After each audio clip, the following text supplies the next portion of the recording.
Assalamualaikum, saya Azim bin Zainuddin. Hari ini saya akan explain berkaitan dengan lab 5 step respond. Okay, objektif untuk lab ni adalah to derive a transfer function from system response for first order and second order. Kemudian to design and generate over them, ada damped, undamped dan critically damped system. Dan kemudian to identify the effect of pole location towards system response. Okay, equipment adalah komputer dan juga MATLAB software.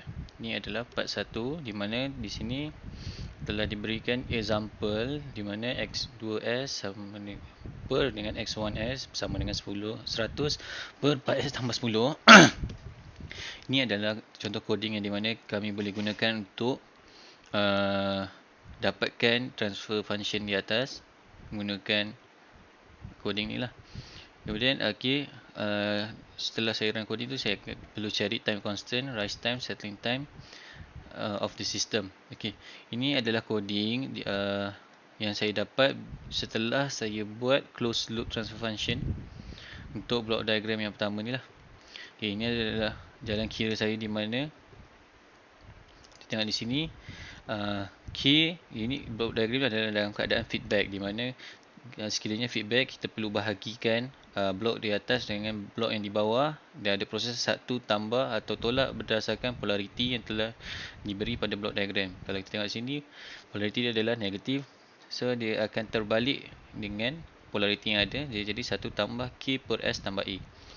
Okay, setelah saya jadikan dia equation blok diagram tu macam ini, saya masukkan nilai di mana nilai K adalah 12, nilai E adalah 4.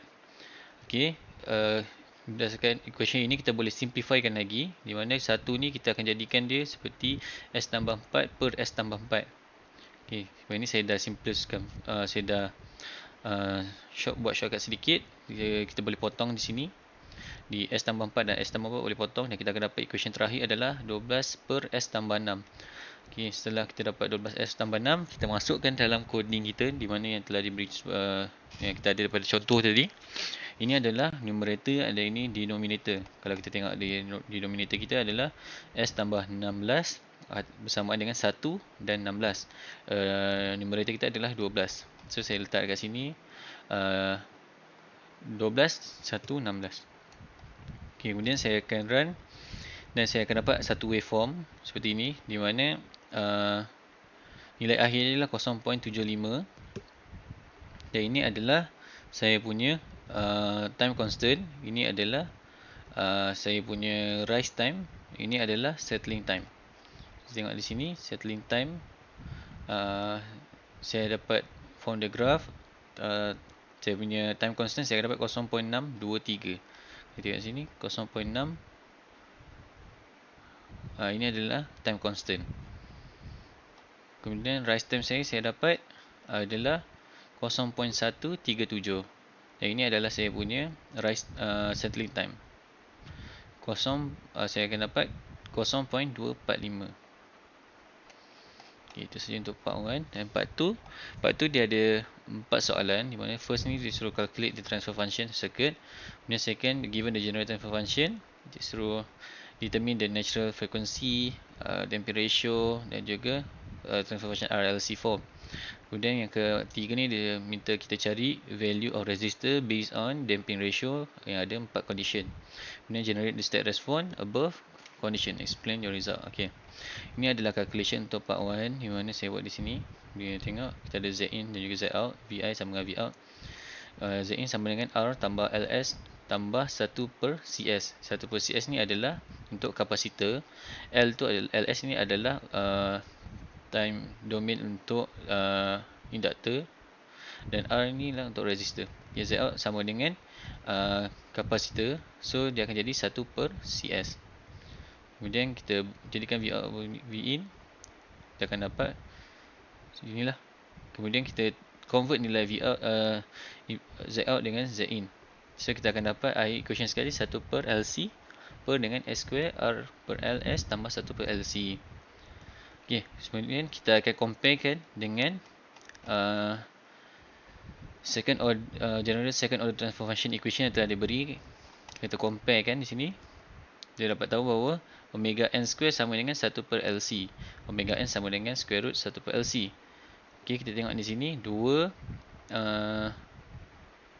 zeta omega ns sama dengan R per LS.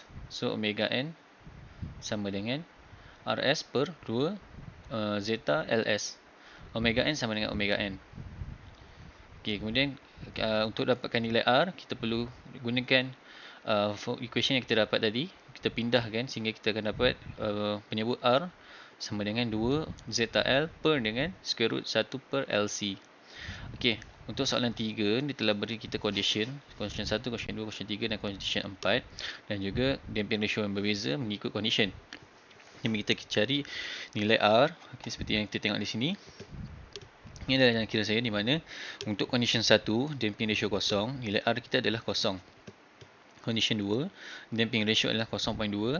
Kita substitute nilai damping ratio ke dalam equation untuk resistor yang kita dapat tadi. Kemudian kita akan dapat 400,000 ohm sama dengan 0.4 mega ohm. Untuk condition 3, damping ratio adalah 1. Kita akan dapat 2 mega ohm. Dan condition 4, kita akan damping ratio 2. Kita akan dapat 4 mega ohm. Okey, seterusnya ini adalah eksperimen result yang kita dapat. Okey. Ini adalah untuk waveform yang condition yang pertama di mana damping ratio dia adalah kosong, dan untuk general equation ni kita dapat 1 per S square tambah 1. So saya letak di sini adalah sebabkan S square dia tiada nilai S. So kita akan letak pada S kuasa 1, kita akan letak kosong lah kerana tidak ada dalam equation kita. Kemudian kita akan run dan kita akan dapat waveform di sini. Waveform ni adalah dalam keadaan undamp sebab apa yang kita nampak dalam waveform ni, kita hanya ada imaginary value dan dia tak ada real value. Sebab tu kita akan dapat waveform seperti ini. Okey. Kemudian kita akan pergi yang condition kedua di mana dia punya equation adalah 1 per S square tambah 0.4S tambah 1. Ini adalah codingnya. Kemudian seterusnya, ini adalah waveform dia, iaitu underdamped sebab dia adalah combination real value dengan imaginary value which located on a pole that origin comes from the unit step response. So waveform yang kita akan dapat adalah dia akan naik, turun, dan dia akan semakin kecil mengikut kepada time per second. Okay, kemudian ini condition 3, 1 per S square tambah 2S tambah 1. Okay, kita akan letakkan nilai 1 numerator dia, dan denominator kita letak 1 pada S square, nilai dia 1, dan 2S kita letak 2, ini 1 ni pada ujung dia lah 1. Okay, the waveform can be determined as a critically damped response because there is two real value on pole that overlap onto each other. Okay, ini adalah condition 4 yang terakhir adalah S square tambah 4S tambah 1. So kita akan letak kat sini 1, yang berbeza hanyalah pada denominator, di mana kita letak 1, 4 dan juga 1. Okay, the waveform can be determined as a critically damped response because there is two real value on the axis, but it located on different places. Okay, itu saja daripada saya. Terima kasih.